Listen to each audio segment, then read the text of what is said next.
kita rindu sosok B.J. Habibie. B.J. Habibie adalah presiden ketiga yang diakui, tapi beliau dilengsarkan karena kejujurannya. Beliau dilengsarkan karena beliau berjuang untuk bagaimana tidak ada korupsi. B.J. Habibie adalah orang soleh yang kita tahu dalam sejarah, orang hebat, diakui di dunia walaupun di Indonesia disepelekan. Apa yang beliau lakukan walaupun beliau sudah tiada, meninggal dunia? Indah kisahnya, dan saya pun terinspirasi dengan beliau yang hebat ini. Beliau orang kampung dari Makassar, Parepare, suatu ibu kota hari ini, Parepare.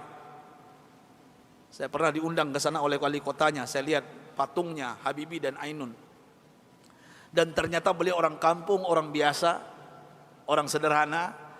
Allah berikan kecerdasan di otaknya. Kenapa? Kita merindukan sosok pemimpin pejabat seperti beliau, yang tidak durhaka kepada orang tuanya, memuliakan orang tuanya, tidak pencitraan belaka. Dan hebatnya lagi ketika beliau ke ITB meloncat kuliahnya. Dan hebatnya lagi ketika beliau melanjutkan studinya ke Jerman. Disinilah saya pribadi mendapatkan inspirasi.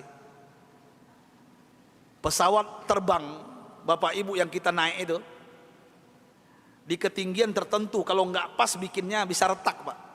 Pesawat itu bisa retak. Siapa yang bisa menyelesaikan itu? B.J. Habibie, Pak. Di dunia yang bisa menyelesaikannya B.J. Habibie. Sampai beliau digelari oleh teman-temannya di Jerman apa? Mr. Crack, Mr. Retak. Bukan retak otaknya, Pak. Nah, pejabat kita yang banyak retak otaknya, Pak. Ini maksud saya apa? Pesawat yang retak itu beliau bisa menyelesaikannya. Ini kehebatan Habibie yang mungkin dilupakan oleh bangsa ini. Tapi ada yang lucu, aneh bin ajaib, ternyata beliau bukan orang tercerdas di dunia. Sampai beliau di Jerman, apa yang terjadi? Beliau tidak pernah ranking 1, ranking 2. Beliau ranking 3. Sampai beliau cemburu kepada 2 orang yang ranking 1, ranking 2. Dan ini orang Yahudi, Pak. Orang kafir, laki dan perempuan.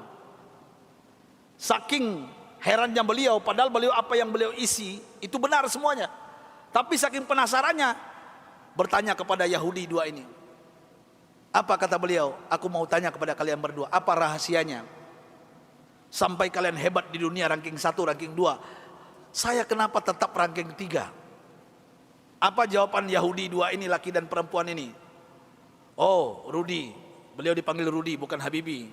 Ya, Baharudin Yusuf Habibie. Rudi, this is our secret. Ini rahasia kami, nggak mungkin kami kasih tahu. Besok beliau tanya lagi, apa rahasianya? Besok tanya lagi. Berhari-hari beliau bertanya. Akhirnya bosan Yahudi 2 ini.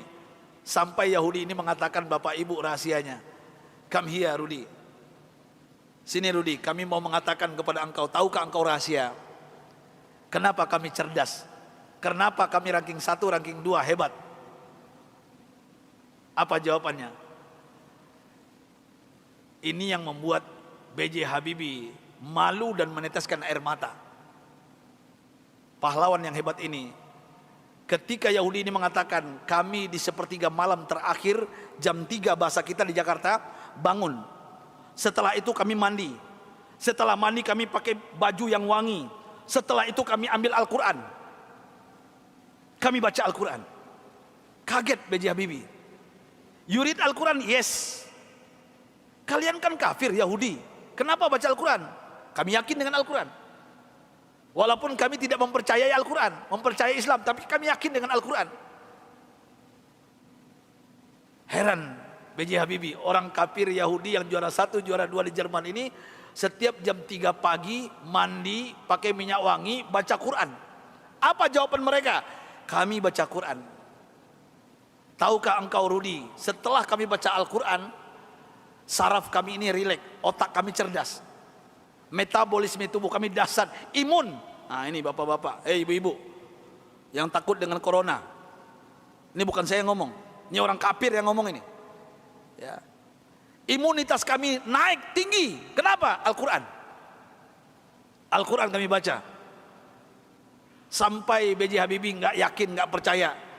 Apa kata Yahudi berdua ini Bapak Ibu? Kalau kalian nggak yakin, silakan. Surah apa? Kami baca. Ternyata Yahudi berdua ini hafal Quran, Pak. Apa saat itu jawaban B.J. Habibie? Thank you very much my brother, my sister. Beliau pulang ke kosannya, ke kontrakannya. Sampai di kosan di kontrakan beliau sujud menangis. Rasanya tertampar wajah beliau, malu beliau, padahal beliau beragama Islam, orang kafir. Jam 3 bangun mandi baca Quran. Mulai saat itu bapak-bapak dan ibu-ibu, saya ingin berbicara pahlawan satu ini, orang hebat ini. Mulai saat itu mendengarkan rahasia dari Yahudi yang dua ini, apa yang beliau lakukan? Jam 3 pagi beliau bangun, beliau mandi, beliau pakai baju yang rapi, beliau pakai wangi-wangian, beliau sholat tahajud 8 rakaat, witir 3:11 setiap hari. Setelah itu beliau baca Al-Quran sampai menjelang subuh. Kalau orang kafir tadi nggak sholat karena bukan Islam, langsung baca Quran.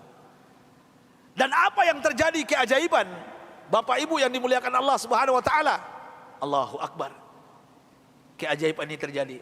Semenjak itu, setelah itu B.J. Habibie berubah menjadi ranking 1. Yahudi yang 2 tadi turun ke bawah. Dan orang Yahudi berdua ini menyesal memberikan rahasia kepada B.J. Habibie. Artinya apa? Kalau ingin merdeka kita di Indonesia, jangan tinggalkan Al-Quran. Kalau ingin sukses anak-anak kita, bapak, ibu, cucu kita, sampaikan kepada mereka Al-Quran adalah obatnya.